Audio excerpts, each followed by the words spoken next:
Our next session will address housing and its role in demographic policy. We have three presenters with us today.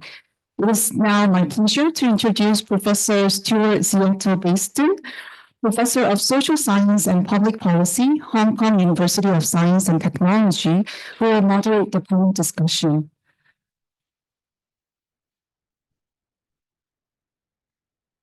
Well, a very good morning to everybody. That's not quite my name. That's actually the name of a far-right politician in the UK, unfortunately. But never mind. I'm on the far left, so it balances out.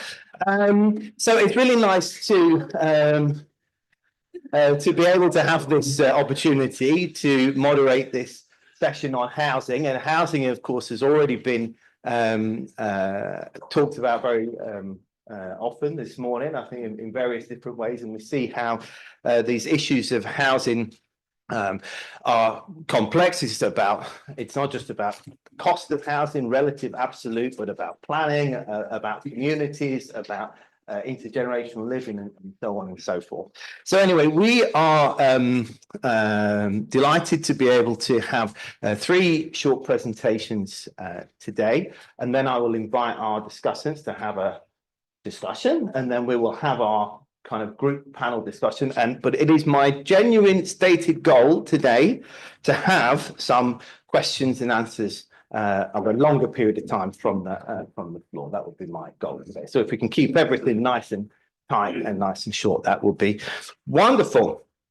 So our first presenter is joining us online behind me here, wearing a fantastic shirt. Here is Dr. Brian Burr, who is formerly of the Vienna Institute of Demography. So without any further ado, Brian, it's over to you. Thank you very much. My name is Brian Boo, formerly of the Vienna Institute of Demography, and today I want to just talk a little bit about one aspect of housing that I think I can make a nice contribution here with, which is the relationship between housing costs and childbirth.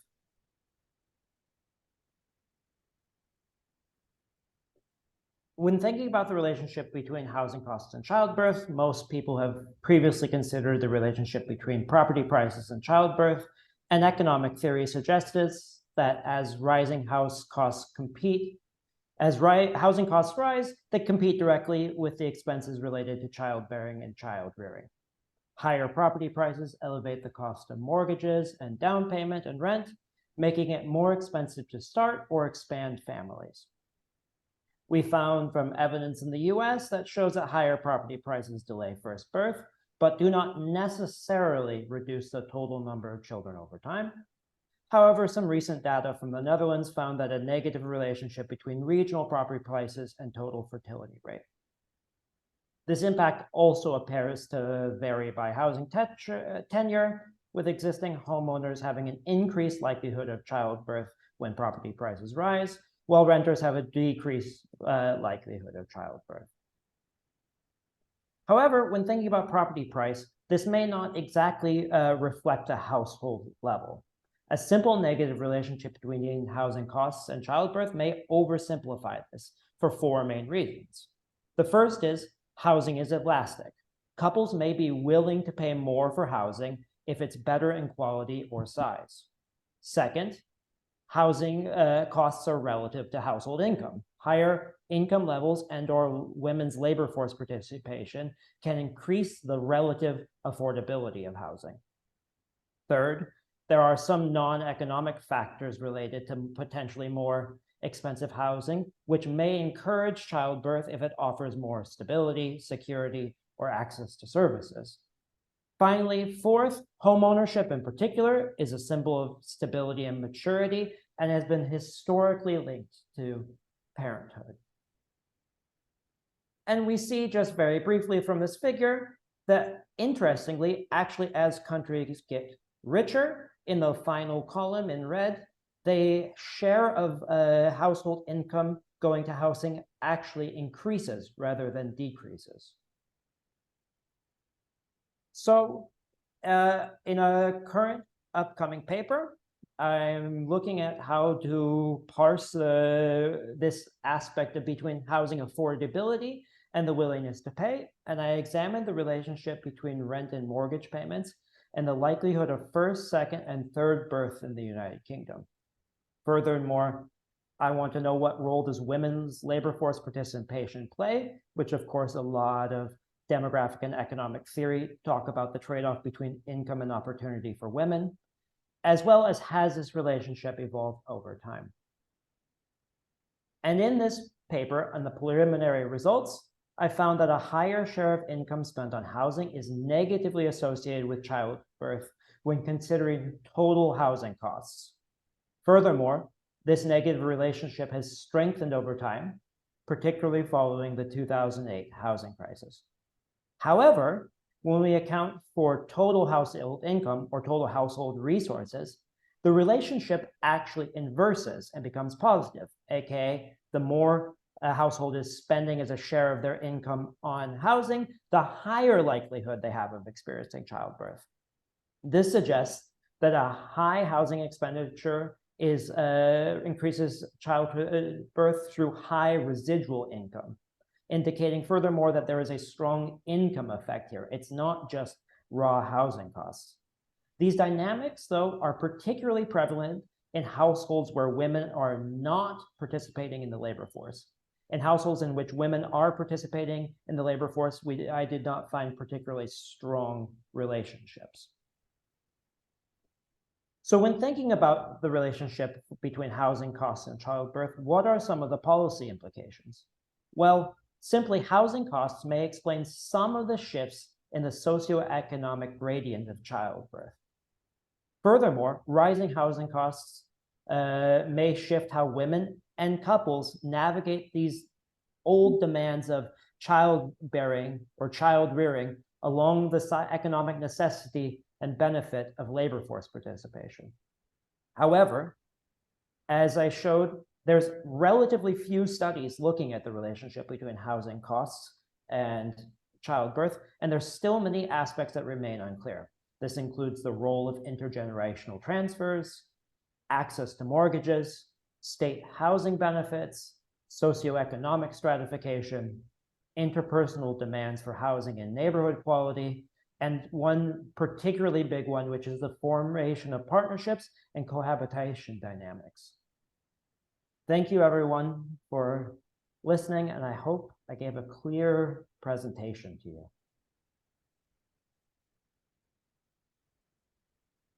Wonderful. Thank you very much, Brian, and great for keeping to time.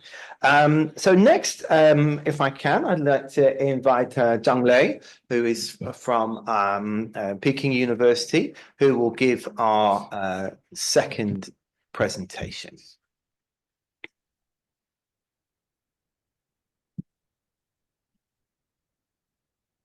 Good morning, everyone. I'm Zhang Lei from China and Peking University. And the topic I'm introduced today is the house ownership and fertility intention. And I would like to give some evidences from China. And China conducted the 7th national census in 2020. And here, we can see that the TFR in 2020 was 1.3, and it declines to 1.0 in 2020. And it declines to 1.0 in 2023. While the mean age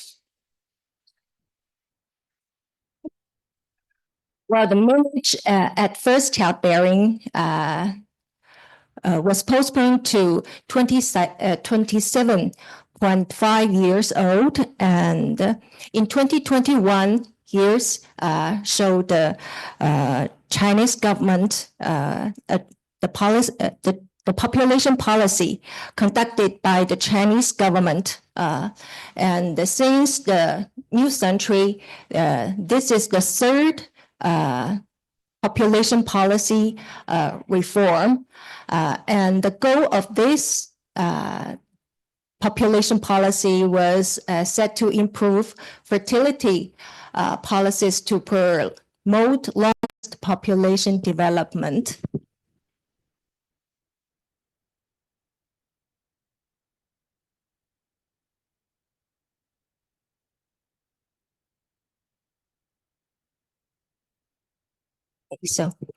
So whether the future fertility potential can be maintained or whether the future fertility rate reaches an inflection point and rises again has attracted the attention of the government and the whole society.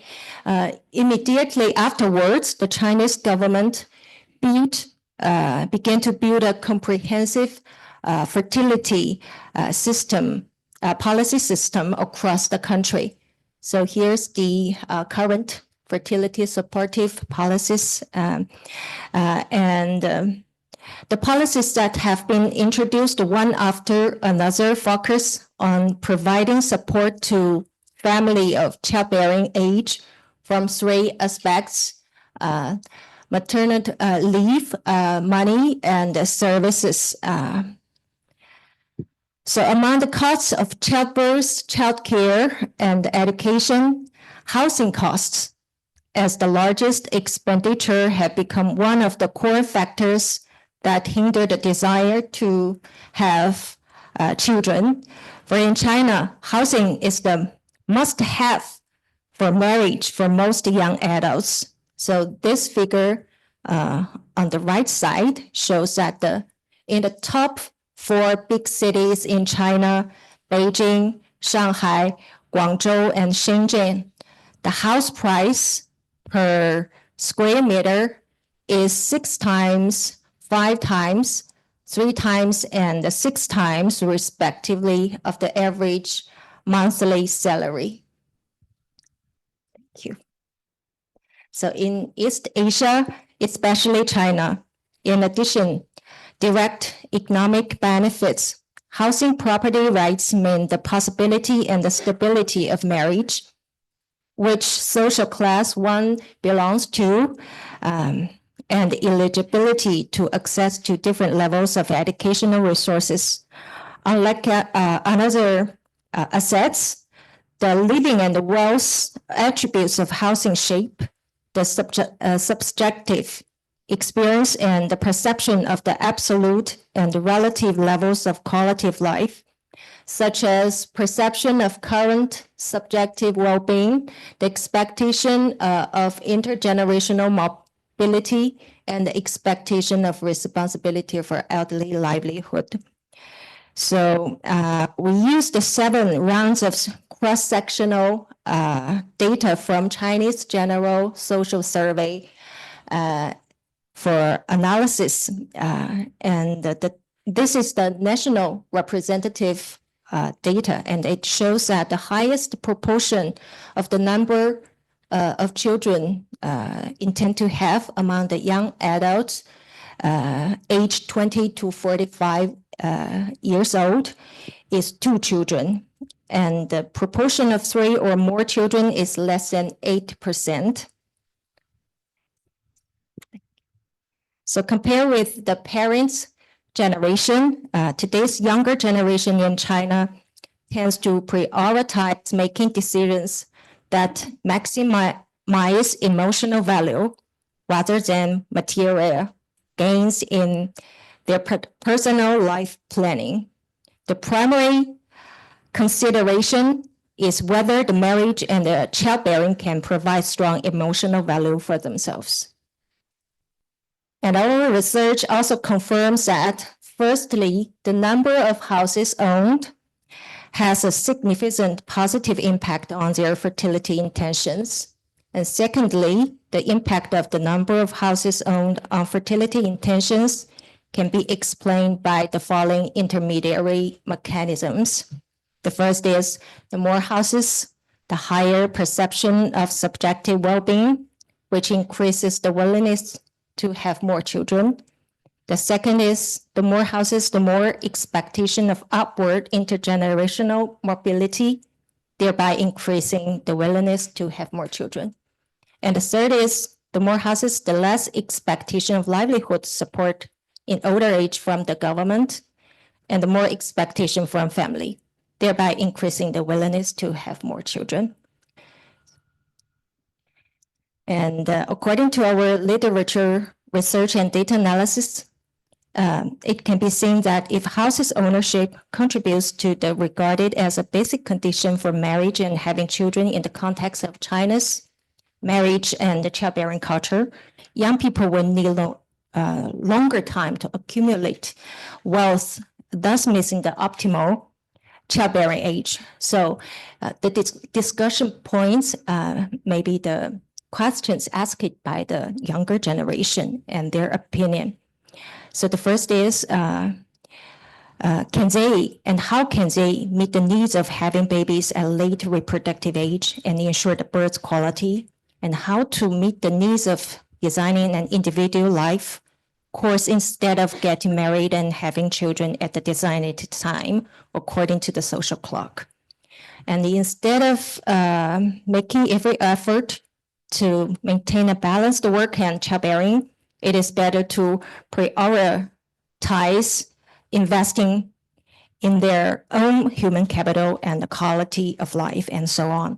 So therefore, to develop the policies in China that can provide support to the younger generation cannot be solely and primarily based on increasing the fertility rate, because population is slow variables. The effectiveness of policies is difficult to observe in a short period of time.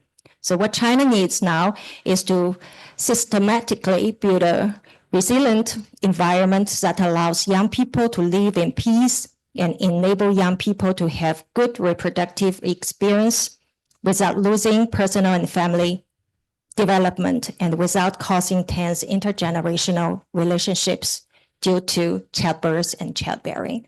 So that's all. Thank you very much.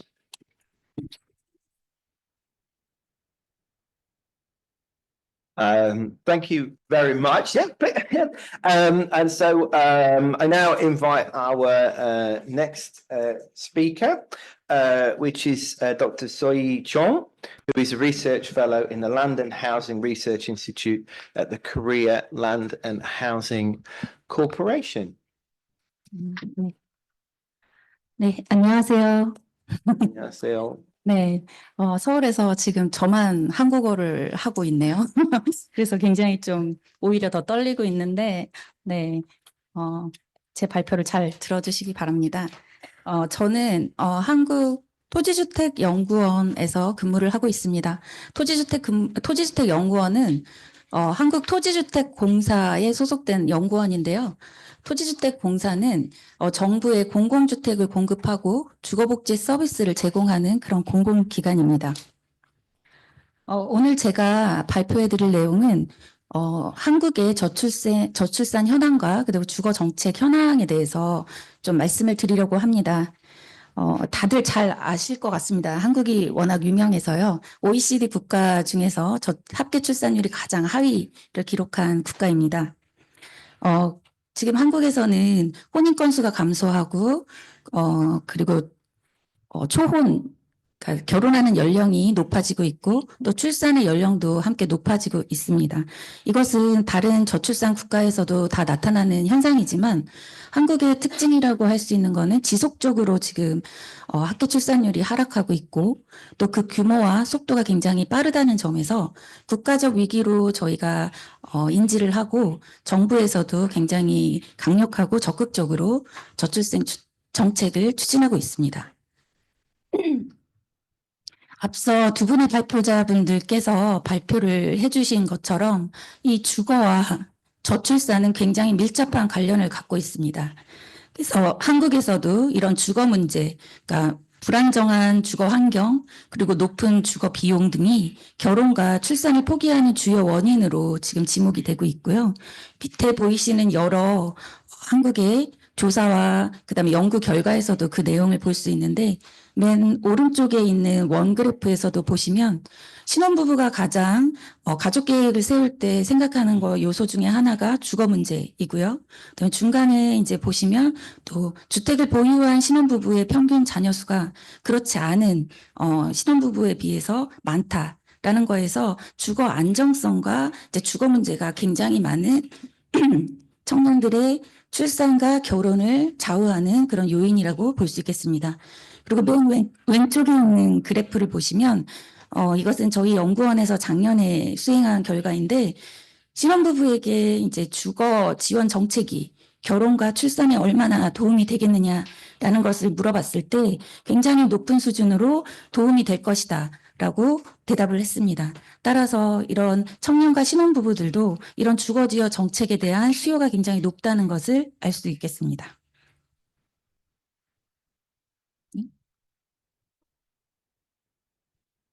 네. 그래서 이런 심각한 저출산 현상을 극복하기 위해서 한국 정부에서 다양한 주택 정책을 지금 추진하고 있습니다.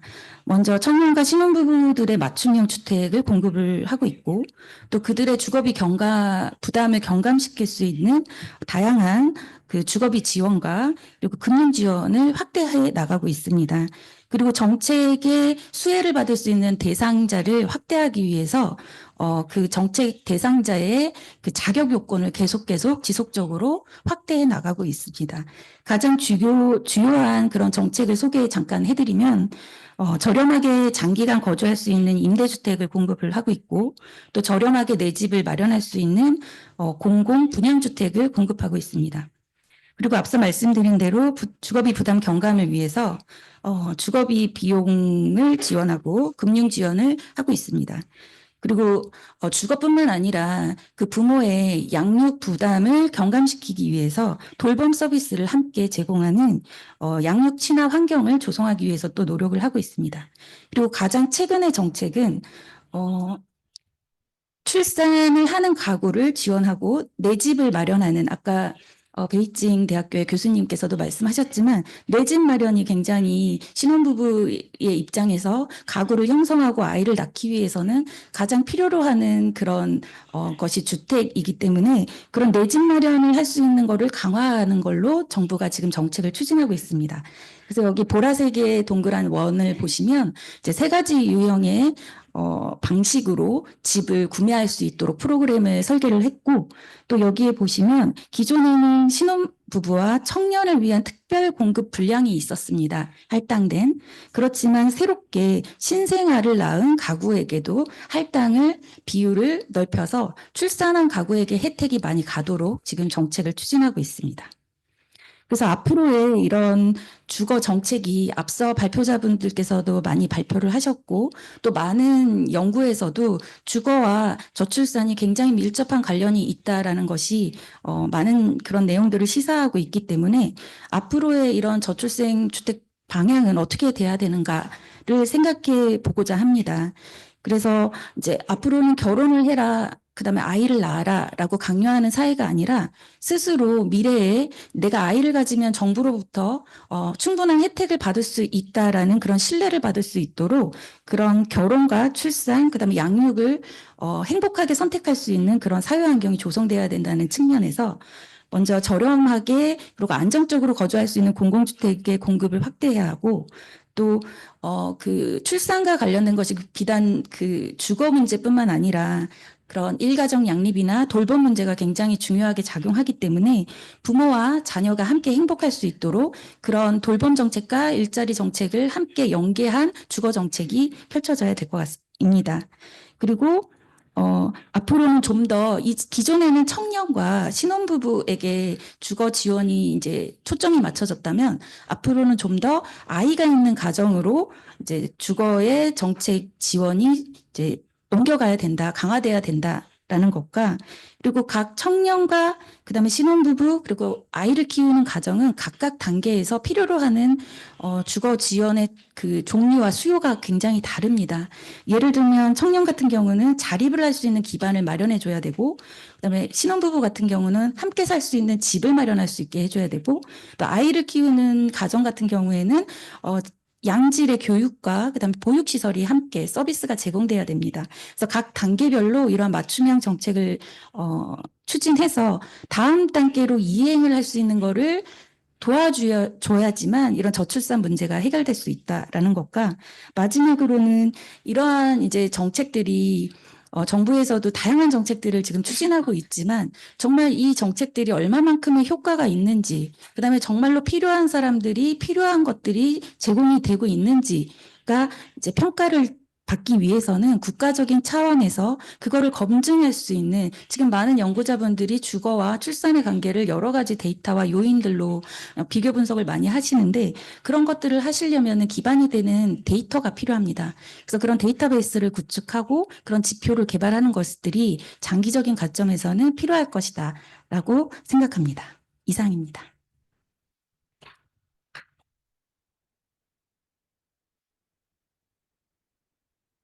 Well, thank you so much for your presentation there.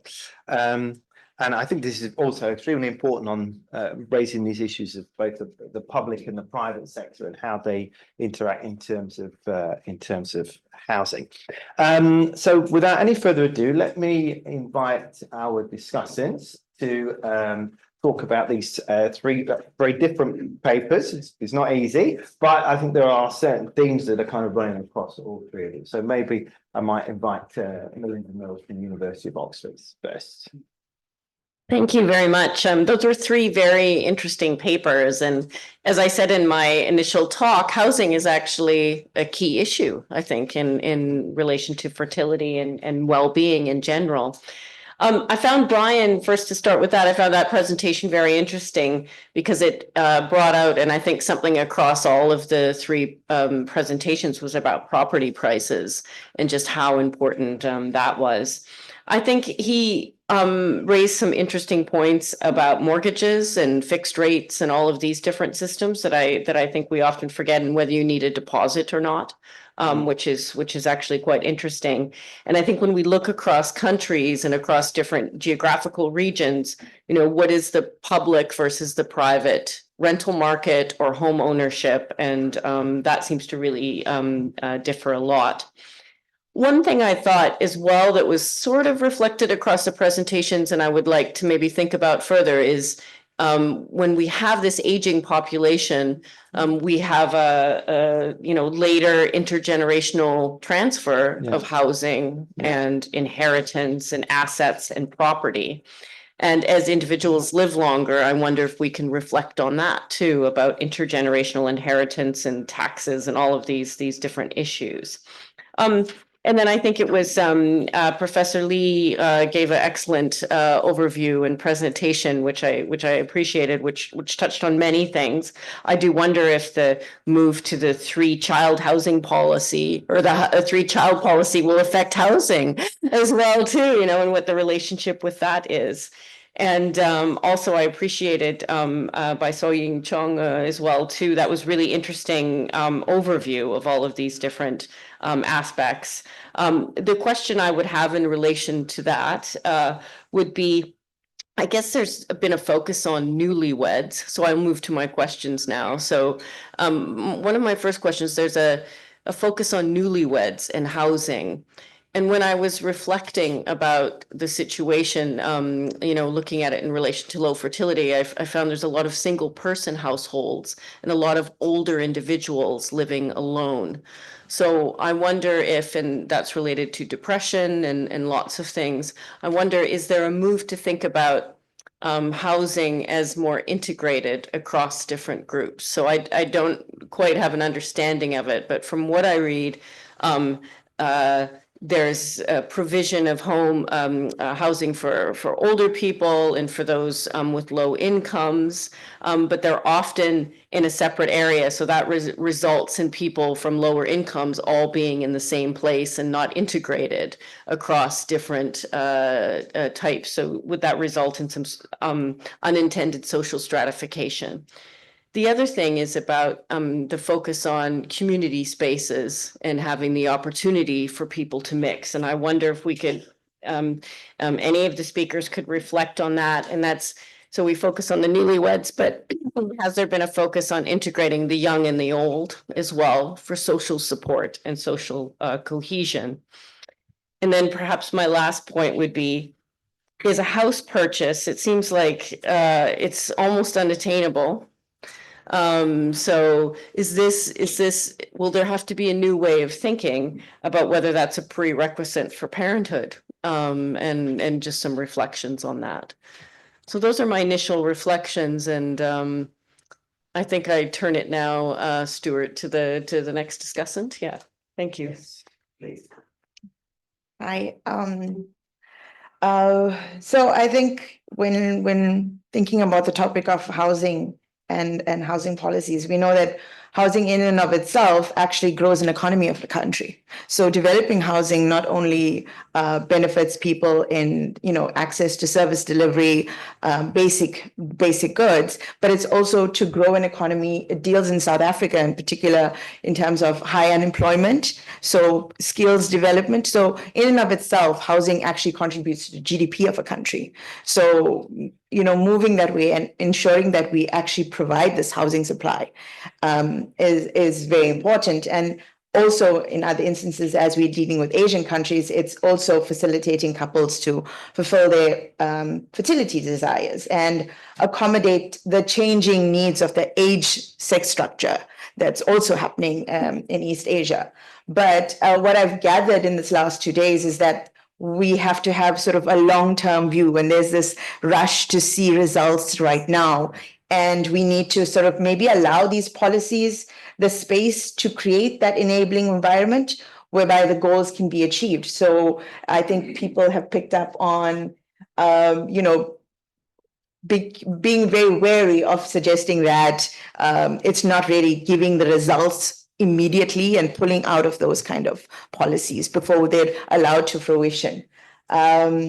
I think with the first author from Brian's paper, I think the simple relationship between the TFR and housing, it's not as simplistic. There's other covariants that we need to consider, such as female employment, level of income, available of residual income, the SES and inflation. All of these factors kind of like work differently in different settings that impact that relationship between housing and fertility. So it's driving, I think, the discussion of the past 2 days where context specific, the culture, the norms, the values, the aspirations of that society really has a very different output at the end of the day that we have to consider.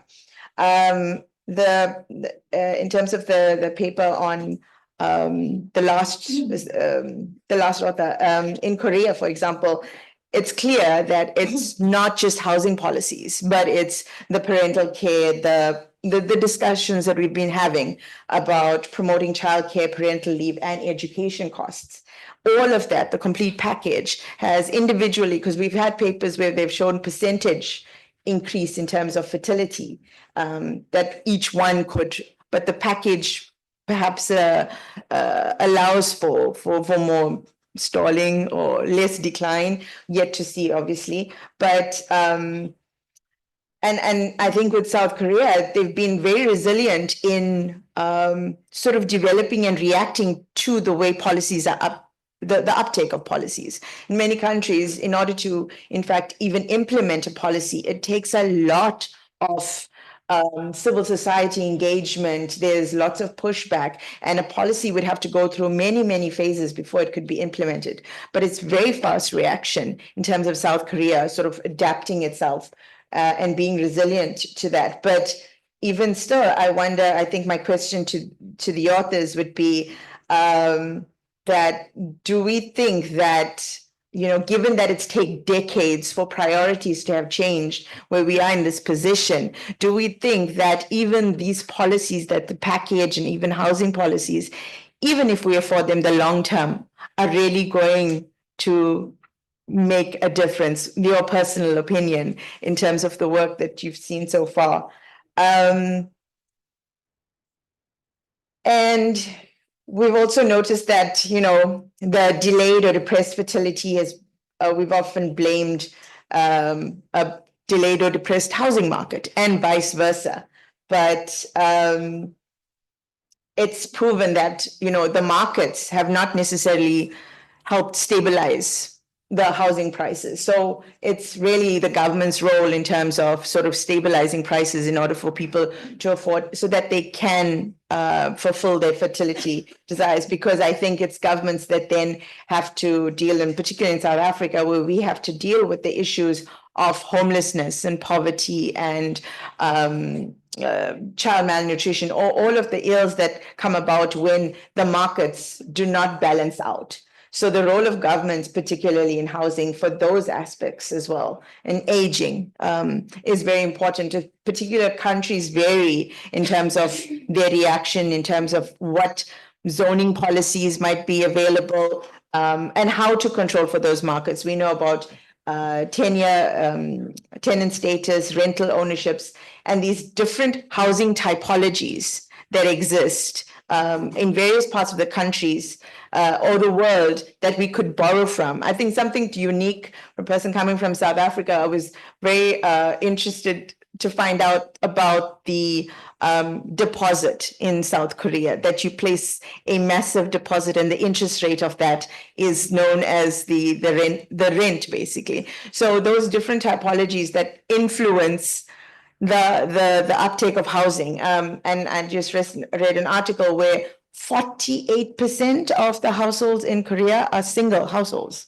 And despite the high expense related to housing, why then the single status? And then we come back to the culture and the norms, the preference, the aspirations of young adults relative to the costs that they might be incurring in terms of housing. So these are just some of the thoughts that I had. Thank you. Well, thank you very much. So I've been a slightly lousy moderator because I didn't introduce Chantal Munthree from the National Statistics Office of South Africa. I also didn't introduce myself. I am Stuart Little-Weston, Professor of Social Science and Public Policy at the Hong Kong University of Science and Technology. So I think as we've had these, thank you very much to our discussers. Maybe I think I'll just immediately go back to our speakers and allow them to respond to what the discussants have said. So maybe we'll just do the same order. So Brian, would you like to go first? Sure. Thank you very much for the interesting discussion. I think one thing that slightly came up from both of the discussants that we're kind of getting around is one thing that we haven't talked about, any of the speakers, is the role of residential mobility and the fact that people move homes, and it may not be a specific order, whether people might have their first child in a small or rental home and then move to home ownership. But there's also the role of people moving homes at an older age. And one thing that was briefly brought up is this idea of intergenerational living. But there's also this idea that people who might have adult children might have a very large home that is now worth a significant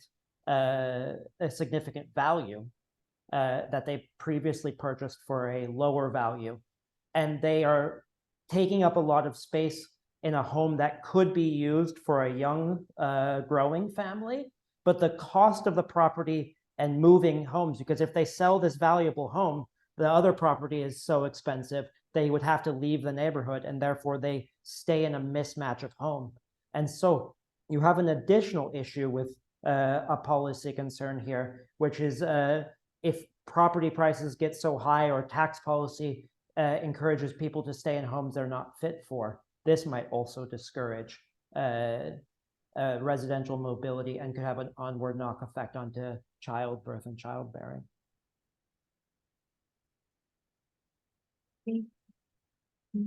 Thank you, Stuart, and thank you for the comments from the discussant.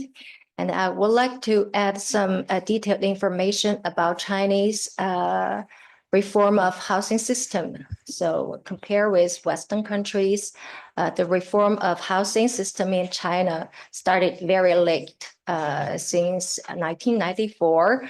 The first reform of housing system was started, and the transition from welfare housing to commercial housing. And while the affordable housing system was studied at the same time, and in China, the affordable housing system divided into two types, one for rental, one for sale. And the affordable housing system, the target population of affordable housing system was to the middle and low income families and the new citizens and some people with low social and economic status. So that's the information about the policies related to housing in China, mainland China. And the second, I would like to say, house in China has a special meaning in the context of Confucian culture, because to possess a house means they had a family. So in traditional Chinese culture, the family culture means to have more children will be blessed, and per preference of the male babies, and to get the land to secure the livelihood in their old age. So house is very important in Chinese family. But now I think in the younger generation, they had so many worries because I think they lack of confidence to have babies. One is affordable to buy a house, and the second is because in this generation, raised by my parental generation, was grow in the very high economic growth under in the past 4 years in China. And basically, most of the families provide I think top level raisement to their children. And I think the younger generation was worried about whether they can maintain or provide better level raisement to their children. So their lack of confidence to have a baby, especially more than one children. So that's some facts in China I would like to share. And I think that's the combination effect of the house with social gender equality and social security and some social security, and yes, to get a stable opportunities and resources of employment. Yes, that's the combination effects on the intention of the fertility intention. Yes, I think that I would like to share that information. Thank you very much. Sorry. 네. 많은 말씀을 해주셔서 제가 기억을 해낼지 모르겠지만 기억나는 것들에 대해서 우선적으로 답변을 좀 드려보겠습니다. 일단은 지속적인 관점의 정책이 추진하다라고 말씀 주셨고, 그다음에 패키지 정책이 굉장히 필요하다라고 말씀을 주셨고, 저도 그에 대해서는 같은 의견입니다. 그래서 아까 말씀드린 것처럼 주거뿐만이 아니라 주거는 제가 항상 이제 주거 세미나를 가서 이렇게 저출산과 주거 문제를 얘기를 하면 이렇게 질문하시는 분들이 있어요. 아니 뭐 집만 준다고 해서 아기를 낳을까요? 이렇게 늘 말씀하시거든요. 그러니까 절대 아니죠. 집만 있다고 해서 아기를 낳을 수는 없습니다.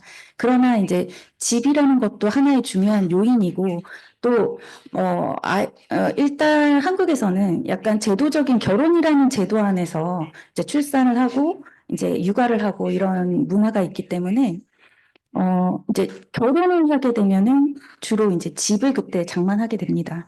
그렇기 때문에 그 집을 장만하는 것이 대다수의 청년과 그 신혼부부들이 수도권에 많이 50% 이상이 거주를 하고 있고 수도권의 그 집값이 굉장히 비싸서 청년과 신혼부부가 감당할 수 있는 부담 가능한 그런 수준이 아니기 때문에 그런 것들로 인해서 결혼도 망설이게 되고 또 이제 출산도 지연이 되는 그런 것들이 계속 반복되고 있는 것 같습니다.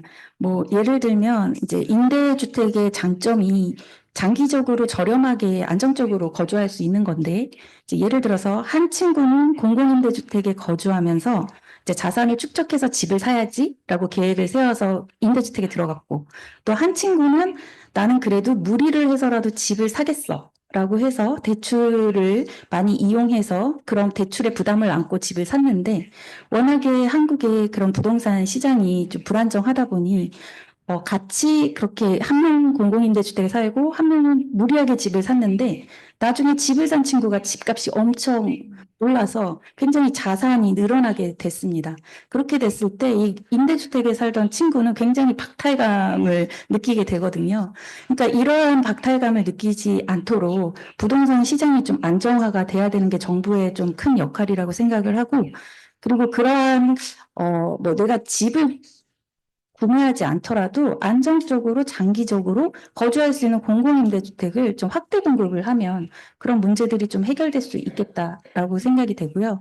근데 또 하나 여기서 문제점은 공공임대주택이 이전에는 저소득층 위주로 좀 공급이 되다 보니 공공임대주택에 사는 것을 좀 꺼려한다거나 피하거나 하는 그런 경향이 좀 있습니다. 그리고 그게 특히 청년 같은 경우에는 좀 덜한데 아이를 키우는 입장에서는 이게 굉장히 큰 부담으로 느껴지는 그런 경우가 많아서 이런 공공임대주택의 이제 약간 이미지를 전환시키는 그런 질을 향상시키는 그런 노력도 함께 필요하다고 생각합니다.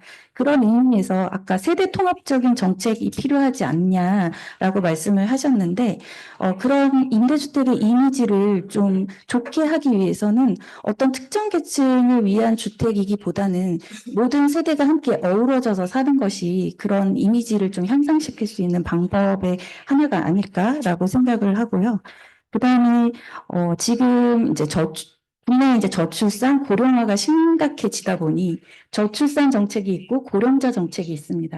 그래서 저출산을 위한 정책이 추진되고 거기서도 청년을 위한 정책을 막 펼치면 또 다른 한편에서 왜 청년만 도와주느냐라는 이런 이제 의견들이 나올 수가 있거든요.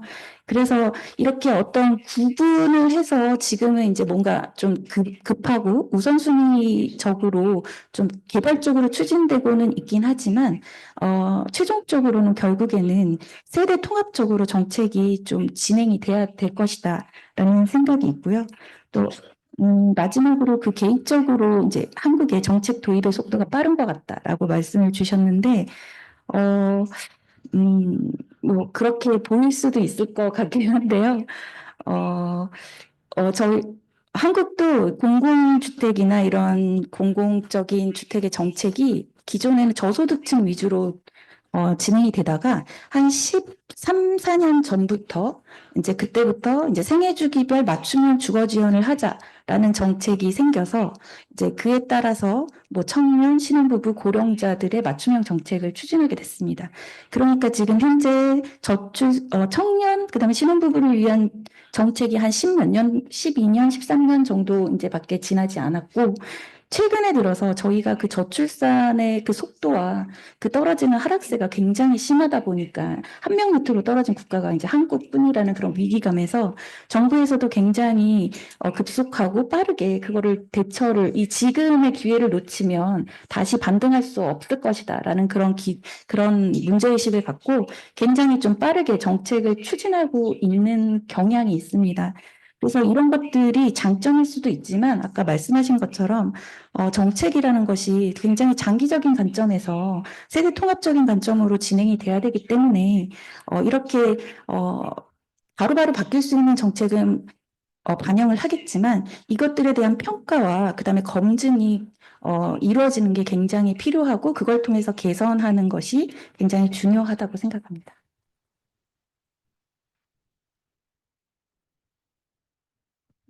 Well, thank you very much.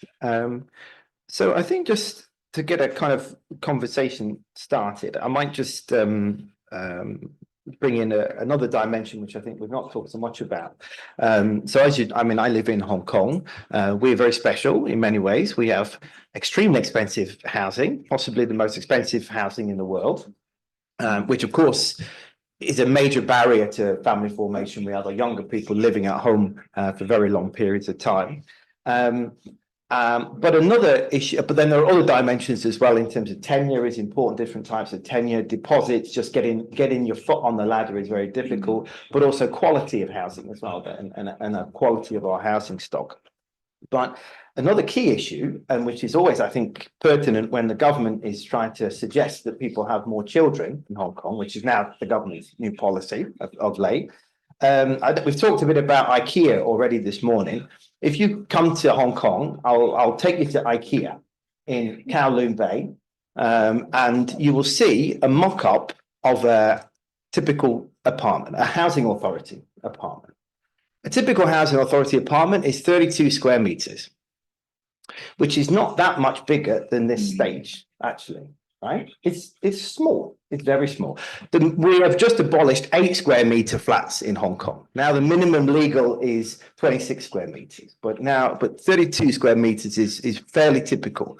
Now, if you're in 32 square meters, you've got 2 parents, maybe 2 kids, maybe grandma, maybe a cat, maybe a helper, because we have to have many migrant domestic workers because we don't have adequate childcare. So then the idea of adding another baby into the mix is just a practical issue, it's a practical challenge.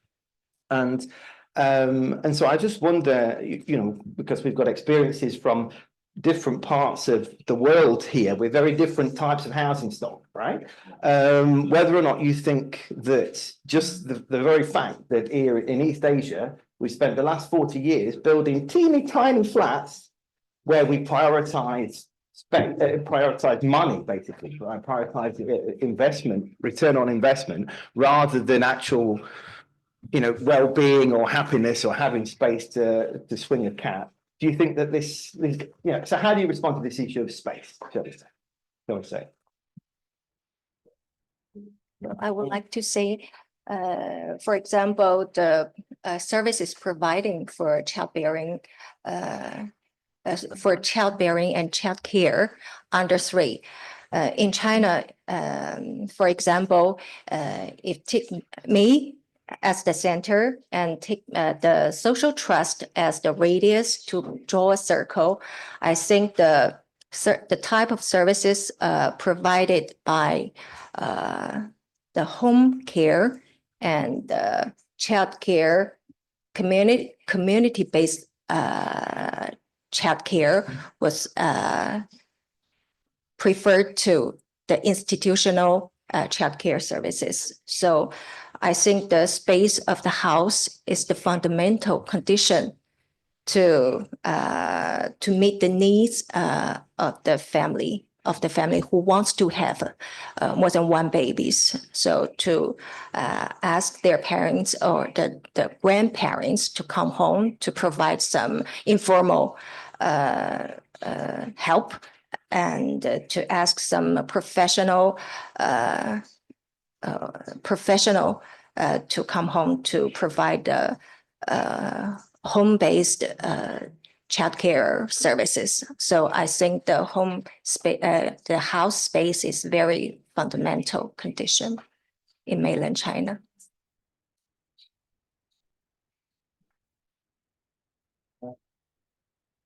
I'd like to pick up on your point about space and talk about that a little bit more, and also about the comment made about public housing and some negative perceptions on public housing. So I do wonder, are some of the, I guess it would be a question. I think that it's a similar situation of having a lot of separated people, a lot of people living alone, as you also noticed, but a lot of people living alone in a very small space with perhaps, the public housing seems to be centered on people who have like lower resources and lower socioeconomic resources, but smaller networks as well. So I wonder if there's thinking moving towards changing some of that housing by either integration and, integrating different stratums of society, changing the size of the houses, or more radical approaches. And I think we've heard a little bit of a discussion about changing the geography. Does everyone need to live in Seoul? Or could you move some resources or manufacturing or jobs, as some countries have done, to different regions across the country? And, to try to move the pressures of this urbanization. So I would be interested in your thoughts on that.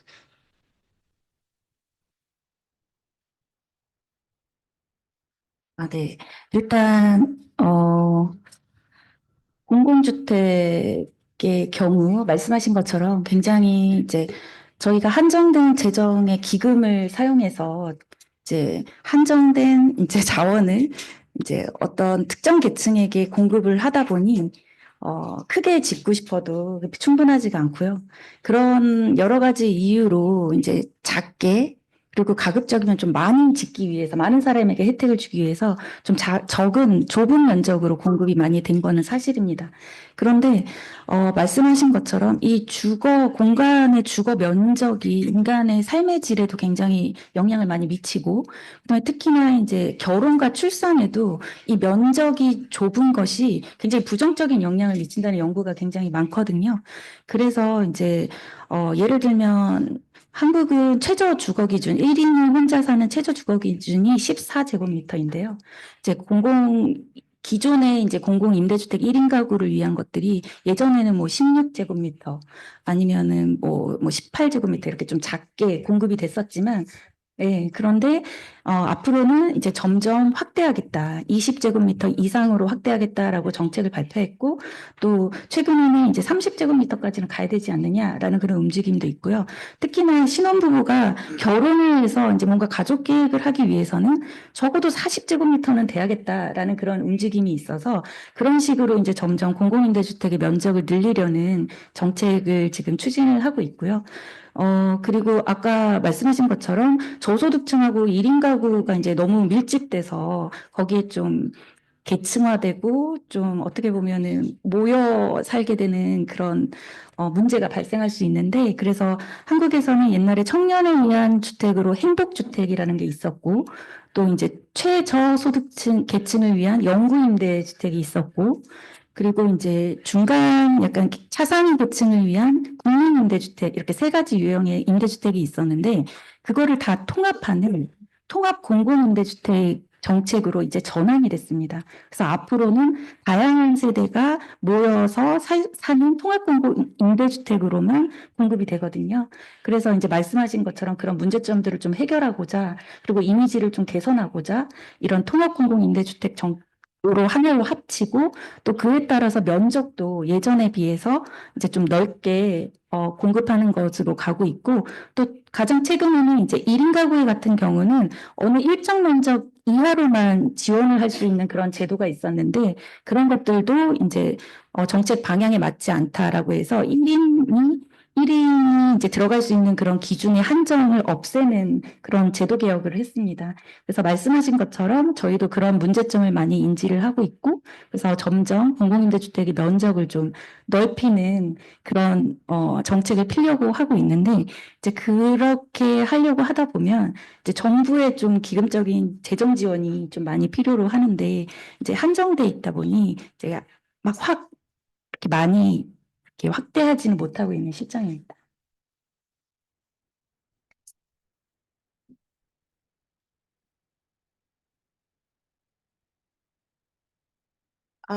I think I just want to pick up on Professor Moll's idea about, I think one of the impacts of it's really great to have housing to sort of promote fertility in the urban spaces like City of Seoul, and I'm sure this is happening in China as well, and even in South Africa, where in urban spaces, though it is renowned for having lower TFR than your more rural areas or peri-urban areas. But in so doing, it's actually sort of contributing to the depopulation of other areas, and that's leading to another consequence. So it's kind of like a cyclical thing that's happening where you're addressing the fertility in an urbanized space, but it's also resulting in the depopulation of some other areas. And so you have to balance this out. And my idea would be in South Africa, for example, we also have a similar issue of having depopulation in the rural areas. And it's government's priority to focus on those nodal areas.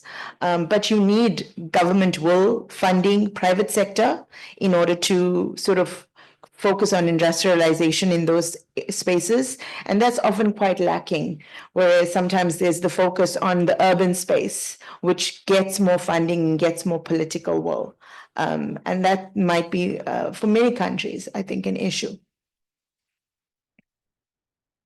Right, you want to come in or? I'm sorry, is this for me? No, if you want to join it, I don't want you to feel left out. Everybody's had No, I don't want you to feel left out, that's all. I just couldn't hear because it wasn't into the microphone. No Okay, problems. Yeah, just one other aspect is we also need to think that people live where the economic opportunities are. So people move to big cities because this is where the jobs are. And we talk about space as an issue, but there's also the location issue. If you keep on piling homes into a city, there's two options. You can either build up and build smaller, or you can build further out. But this is, of course, a big issue when we're thinking about added commuting times. And added commuting times also take away from time that could be used for things like childbearing, which is an important calculation when considering having a child or additional children. Beyond this, there's actually been an interesting movement that's got a lot of publicity, which is this movement towards remote workers. But this is really interesting because remote work is largely concentrated on the highest socioeconomic scale. And you have large cities, very, very expensive cities, in which a lot of the jobs that cannot be done remote have to be done in person by lower socioeconomic people who again have this choice between either living in very small apartments or living very far out of the city, both which have very negative effects on childbearing. Yeah, thanks. I think this issue on regional development is very important, and of course here in Korea, obviously the development of Sejong, right, and of trying to decentralize and pushing administration out. And I remember like the first. But again, this is where we'd always say that housing is only ever one dimension of it, right? Because when you look at, I think earlier this morning, the first presentation had this relationship, I think, between house prices and TFR. And Sejong, Seoul is in one corner and Sejong is at the other corner. But of course, in Sejong, they also have mainly civil servants with nice pensions and solid and fixed jobs and solid contracts and proper childcare. And it's also designed as a new kind of garden city with nice parks and playgrounds and places and plenty of space. And so I think that comes back to one theme which has come up a few times, is on this notion of community as well, and where housing fits into community. Because I think in fairness to the developers of the Hong Kong Housing Authority in the past, the idea was not that you would live in your house, but you would sleep in your house, right? That you would eat in the restaurants downstairs. Most places don't have an oven, right? You will eat in the restaurants downstairs. You will get up, you will go to the metro station downstairs, you go to work, you come back, you eat downstairs, you play with your kids in the playground, and then you go upstairs and then you go to bed. So, but now, of course, that whole lifestyle has changed, right? This is not, people want their space, right? And this, but we are maybe trapped, I think, in the old systems of the past related to community. So we can talk about community, but I'm conscious we have got 24 minutes for questions, and there's a very earnest question right at the very back, which I will take first. Thank you very much for this very important discussion. I was wondering if you could comment on the issue of financialization in relation to the housing market, given that in Korea there's a particularly high percentage of GDP and household income related to debt in relation to housing, and it's the third highest in the world, and it's partly linked to particular financial products that are dealing with the way in which people have loans for housing before the houses are built, but also that rental arrangements can be linked to loan deposits rather than monthly payments like you usually have with renting. And that there's an encouragement in a way after the financial crisis in Asia to facilitate households borrowing as well as speculation on housing prices, which is creating an increase in the housing prices. So I was wondering if we could talk about the pricing of houses beyond the question of demand only, but also looking at the particular financial structures that are encouraging increased borrowing that allow for the rises in pricing, which inevitably have transferred effects on people. So I'm not an expert in this. This is just what I understood from reading up on the Korean housing situation. But living myself in London, where you see a lot of speculation, particularly by professional and financial investors, which is increasing the prices beyond what is based on the sort of space that people need to live, I think is hugely important in how we live in society today, both in terms of mental health, in terms of social inequalities, but also in terms of fertility, like we're talking about today. So I was wondering if any of you could comment on the issue of financialization specifically.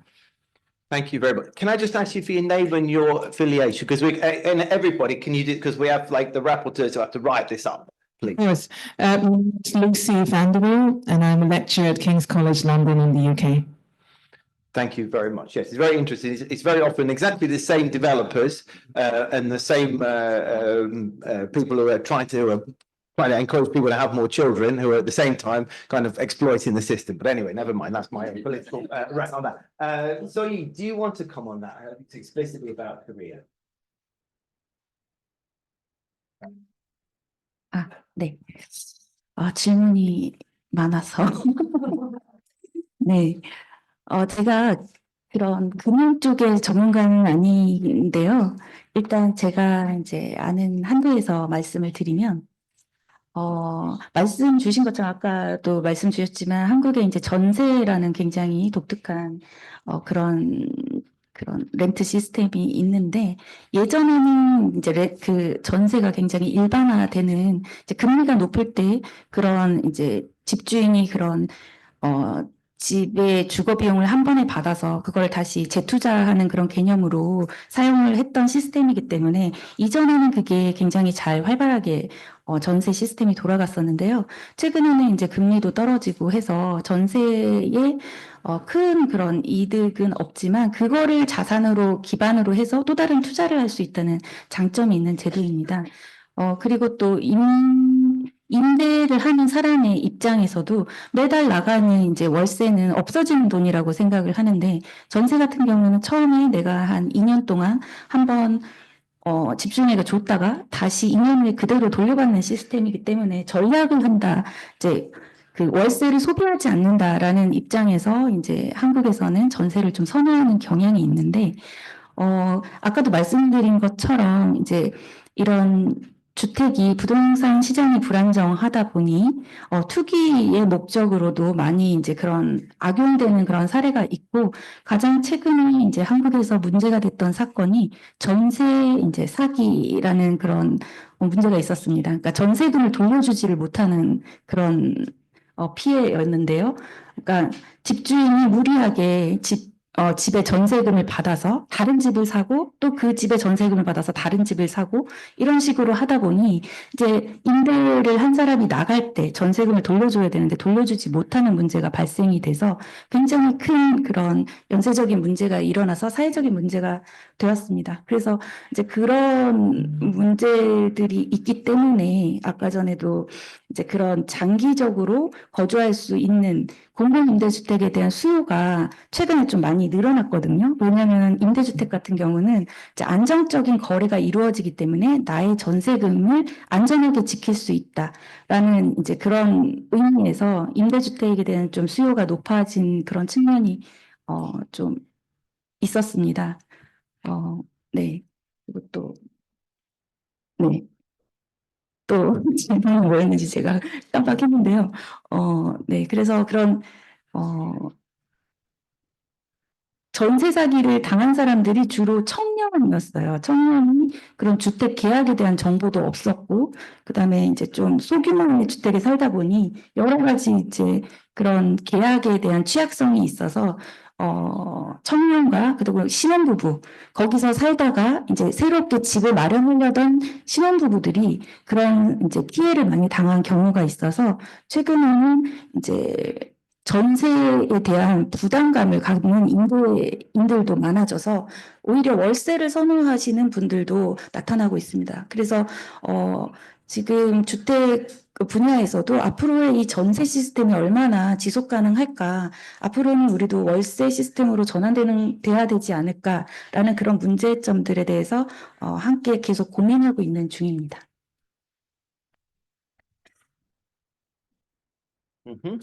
Yeah. And let's not get started on reverse mortgages, which is even worse. Any other questions?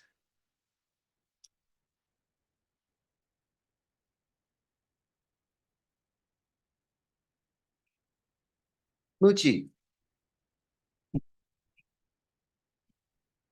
Thank you. I have a question related to Brian's talk as well as Melinda's last comment about like housing, our perception linking housing and family in today's high mobility kind of society, right? That young people, both high income, high SES and low SES groups, they may not want to settle at the age of 30-ish something. They move around the metropolitan areas. So I'm just thinking, like, in a life cost perspective, like how important you think like people's idea of have a big flat with 2 children is kind of possible. People should change that kind of perception, change along with during the entire life course with high mobility. Yeah, thank you.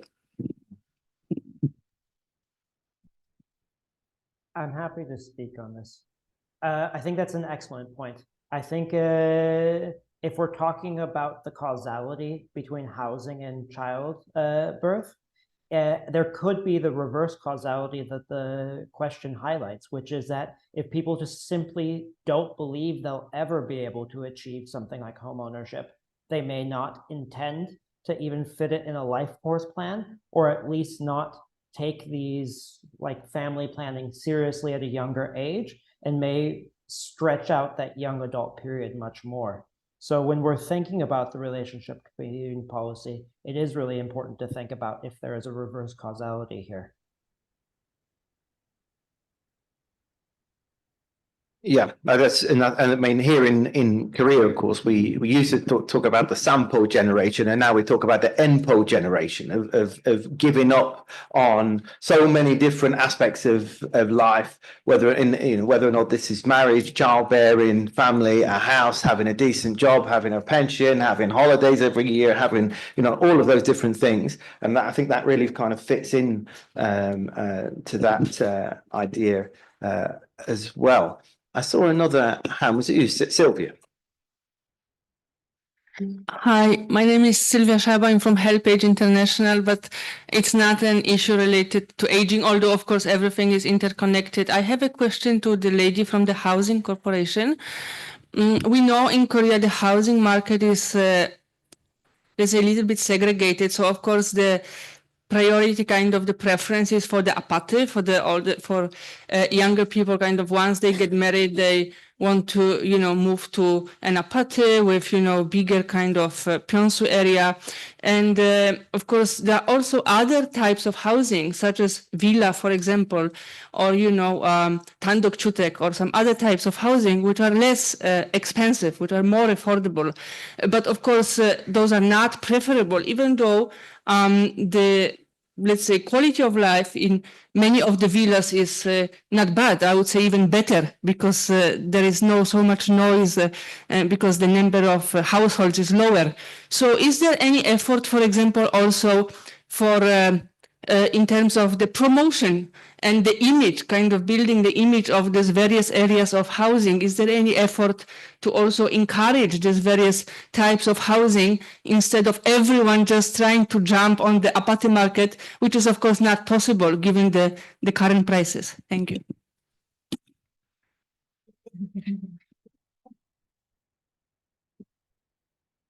네, 어제 더 공부를 많이 하고 왔어야 되는데. 네, 질문 감사하고요. 일단, 네, 저희 한국에서는 아파트에 대한 선호가 굉장히 높고, 또 수요도 굉장히 높고, 또 아파트가 가장 비쌉니다. 그리고 대부분의 사람들이 아파트에 살고 있고요. 그리고 모든 사람들이 청년, 고령자, 뭐 신혼부부 어디서 살고 싶어 물어보면 다 아파트 살고 싶어 합니다. 그래서 이제 왜 그럼 아파트에 살고 싶어 할까라고 이제 생각을 해봐야 되는데요.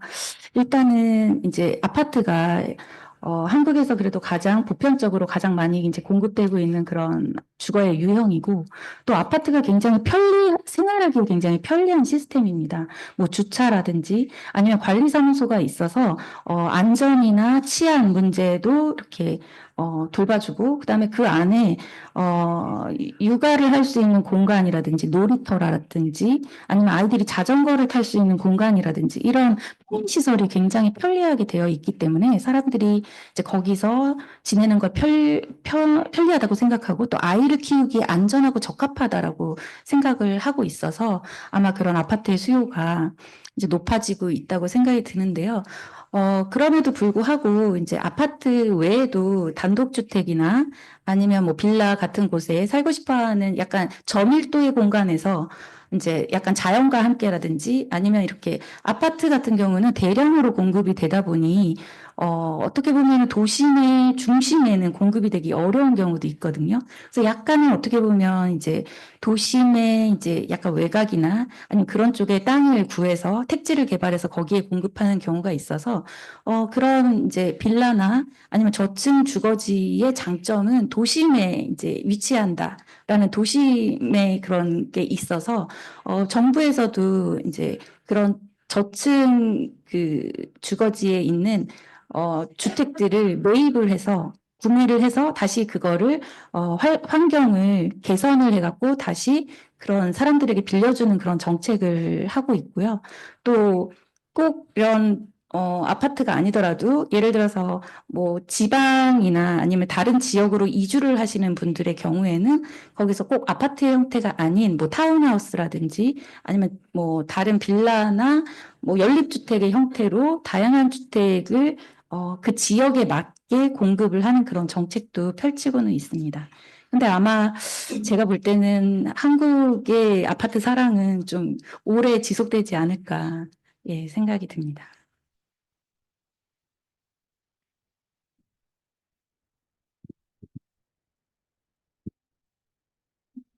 I'm actually Housing and International Cooperation Specialist at Presidential Committee on Aging Society and Population Policy. I have a question regarding 전세, and so basically for Dr. Zhang, and I'll be happy if all of the panels could comment on the system, like the 전세 system that Dr. Chung mentioned. So basically in Korea, like we have 3 different types of housing market. Like purchasing houses, it's a housing purchase market, 전세 market, and renter market. And whenever we think about the policies, we have to think about all 3 different markets and how to stabilize all 3 markets in terms of affordability. So, as Dr. Chung mentioned, she mentioned about the 전세 accident, the scheme accident, which happened last year or 2 years ago. There are a lot of demands towards 전세 system, but at the same time, 전세 seems like it's not actually working well within the current financial system in Korea. So in terms of that, I kind of have a question about like whether the Korean government should promote 전세 system. I mean, they continue to stabilize 전세 system because some experts criticize the 전세 loans. I mean, it's not even loans for the purchase in the house. It's for the like just renting. But the 전세 deposit is actually about 60 to 80% of the actual housing price. So some housing experts comment that it could have been better if Korea had focused more on like the mortgage loans rather than 전세 loans. But the Korean government actually tried to stabilize 전세 renters so that like they have provided like good interest rates for those 전세 renters, and they kind of promote this 전세 system. So my question is, in terms of low fertility and the 전세, like, do you think it's good to promote 전세 type of housing, or is it better to promote for home ownership housing? I think that's my question. And the other question is that Dr. Zhang mentioned that the minimum size of the house for one person is 14 square meters for now, and they are planning to expand to 20 square meters in the future. But in terms of, it's very hard question that if you increase the size of the house, then it's a little bit hard to, you have to provide less units because there is FAR, floor area ratio, that it's a little like you have to think about the units and you have to think about the size. So I think it's also a question about how many people are being affordable, or whether it's better to provide a similar number of people with bigger units. I mean, bigger housing space. I think that's the question. So thank you. Before I ask you to answer that, I think I'm gonna, because we don't have a lot of time left, so I'm gonna take any more questions and we're gonna wrap them up together, and then we'll just do one last round across the panel, I think. Does anybody have any last questions? Apart from what are we eating and when are we eating it? That is not a classified question. Okay, well, in that case, then, I tell you, well, let me just invite Dr. Zhang to respond to that, to very briefly respond to this question on Korean housing tenure and deposits, and then maybe we'll just do one last quick round. Everybody, like, what is the most important thing that you would tell a policymaker on the issue of housing and how it relates to our theme today? Dr. Zhang.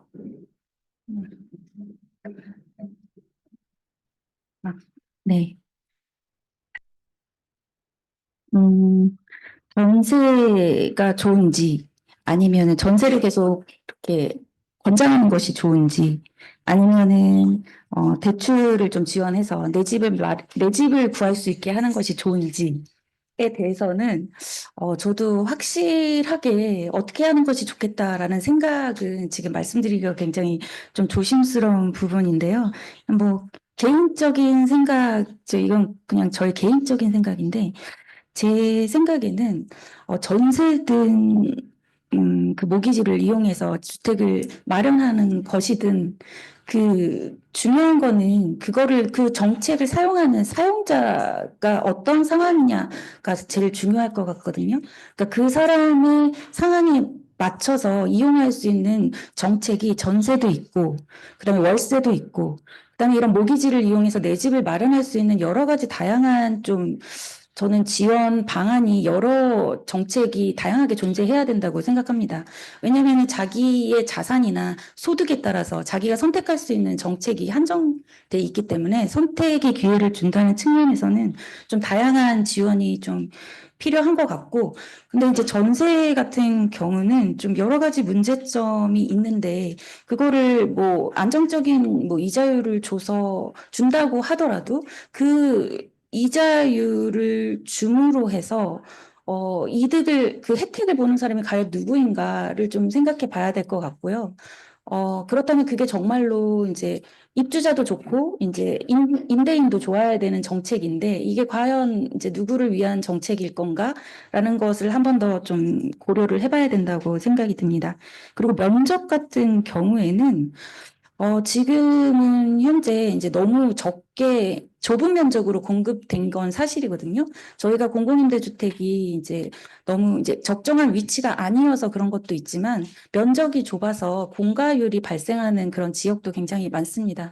그래서 지금 최근에는 비어있는 좁은 두 세대를 리모델링을 해서 터서 한 세대로 이렇게 합쳐서 면적을 넓히는 그런 이제 시범 사업도 하고 있는데요.